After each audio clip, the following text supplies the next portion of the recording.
cerita ilmu mungkin semuanya mereka menjaga itu sendiri, tapi kalau bercerita tentang fakta dan kejadian, saya adalah orang langsung yang ada di peristiwa itu.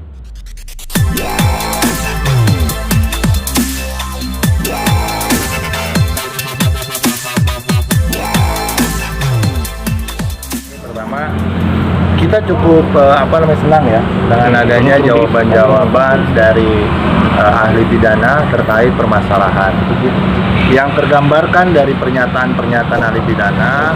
Pertama poinnya, ketika kita tanyakan apakah tindakan Vicky Prasetyo ke RT terus kemudian sebelum melakukan penggerebekan itu kemudian melaporkan ke polisi, minta ditemani dan sebagainya, apakah itu merupakan rangkaian daripada menjaga kepentingan umum dan ketertiban umum? Saksi ahli mengatakan ya. Di situ adalah tindakan obligation moral obligation. Artinya apa? Itu yang benar, kewajiban moral yang memang harus dilakukan. Itu sudah jelas ketika bicara 3:11 tadi ya. Hanya bicara pada satu ayat, ketika kita jabarkan di ayat ketiga, apakah tindakan Vicky menemukan istrinya di dalam kamar, kemudian dia memperingatkan untuk keluar sampai dia nggak mau, adanya kemarahan, terucap dan sebagainya, apakah itu bagian daripada menjaga moralitas?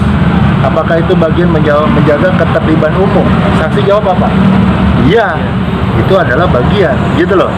Nah, ketika ini kemudian disangkut pautkan dengan ITE, ahli bilang kalau itunya benar, itu adalah tindakan Vicky dalam konteks bahwa dia punya kewajiban moral sebagai suami sesuai dengan undang-undang dan punya kewajiban ketertiban umum. Nah, tindakan Vicky ke RT dan ke polisi itu adalah menjaga ketertiban umum. Udah benar itu. Nah, kemudian ditanyakan lagi berkaitan dengan pendistribusian. Bagaimana ketika bicara faktanya? Nih kita kembali ya, bahwa saksi ahli atau ahli sendiri hanya disajikan dokumen dan berkas yang memang tidak sesuai dengan fakta hari ini. Gitu loh. Itu adalah bukan ilustrasi, itu adalah fakta-fakta versi pihak penyidik, bukan versi fakta yang sesungguhnya yang disampaikan. Ketika ditanya, Pak, tentang SP3, oke, kita lihat, dia kan selama ini tidak memenuhi unsur tindak pidana SP3-nya.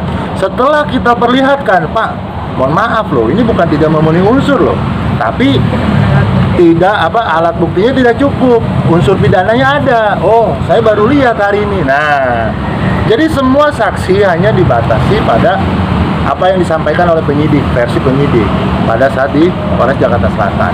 Nah, oleh karena itu hari ini sudah kami happy, kami senang bahwa saksi ahli pidana sendiri ya kan tidak disajikan ternyata sesuai fakta yang sebenarnya. Tidak disajikan saya bilang, Pak, Bapak tadi bilang rangkaian pendistribusian video yang memuat kalimat. Nah, kalimat apa? Dibilang ada botakin, kemudian diarak, jangan pilih dan sebagainya. Faktanya video itu nggak ada kalimat itu. Loh, kalau nggak ada kalimat itu gimana? Ya, gimana? Apalagi diedit dan sebagainya. Ya, bagian nanti yang ya dia sendiri pun tidak bisa menjawab secara gamblang. Artinya apa? Absurd, nggak jelas. Gitu loh. Nah, kemudian ada lagi bahwa saksi ahli menyatakan ada boleh dikatakan psikologis, secara psikologis walaupun tidak dijawab secara rinci. Kalau tindak pidana itu ada niatan, ada tujuan akhir atau ada makna-makna tertentu, sedangkan kesengajaan. Sedangkan ini adalah fakta emosional dia secara psikologis yang memang melihat istrinya berada di dalam satu kamar dengan laki-laki lain.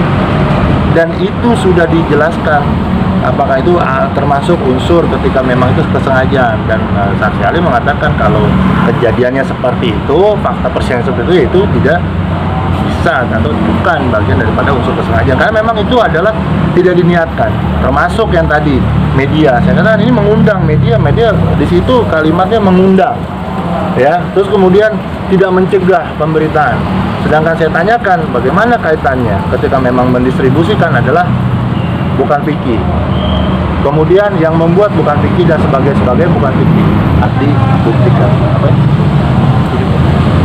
Oh ya, saya juga sudah jelaskan satu hal bahwa memang tidak ada pernah wartawan diundang oleh Vicky untuk meliput. Tapi wartawan dalam hal ini dilindungi oleh undang-undang pers dan undang-undang penyiaran jelas bahwa ketika mereka menyiarkan berita fakta, bukan hoax atau bukan ada sisi newsnya, sisi beritanya, tidak akan diberitakan. Tapi ketika memang di wartawan ditanya sebagainya, kemarin ditanya, saya konversikan atau saya kaitkan dengan keterangan ahli bahwa memang tidak ada tindakan Vicky itu mengundang, tidak mampu dibuktikan tindakan Vicky mengundang wartawan, atau sekali lagi tadi tidak mencegah, tidak ada kewajiban karena memang Vicky tidak minta diliput. Dan Vicky tadi sudah menjelaskan tidak minta diliput, tidak minta untuk disiar luaskan dan sebagainya, gitu loh. Jadi jelas konteks pencemaran nama baik, fitnah dan sebagainya. Kami yakin dengan adanya hari ini tidak terbukti dan mampu dipatahkan, tidak sangat jelas, gitu loh. Artinya saksi kali ini tidak memberatkan Vicky ya Bang?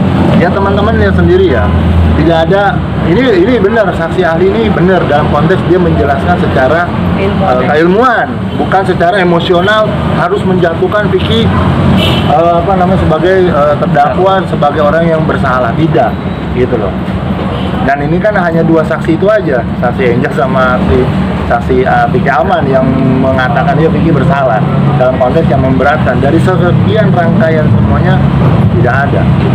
Nah, dengan tindakan saudara Angel, dugaan tindak pidana yang mengatakan keluarganya semua penipu, kemudian Vicky makan uang partai, sampai detik ini tidak ada. Apakah itu bukan merupakan pencemaran nama baik? Apakah itu bukan merupakan fitnah?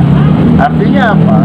Ketika Vicky Prasetyo mampu ditarik ke dalam kursi pesakitan, dan kami yakin dengan dugaan tindak pidana yang sama, tanda kutip sama pasalnya, tapi tindak pidananya berbeda, gitu loh. Bahwa pun kami yakin bahwa dugaan tindak pidana yang dilakukan oleh Angel Elga akan mampu membawa kembali Angel Elga ke dalam kursi pesakitan di Jakarta Selatan.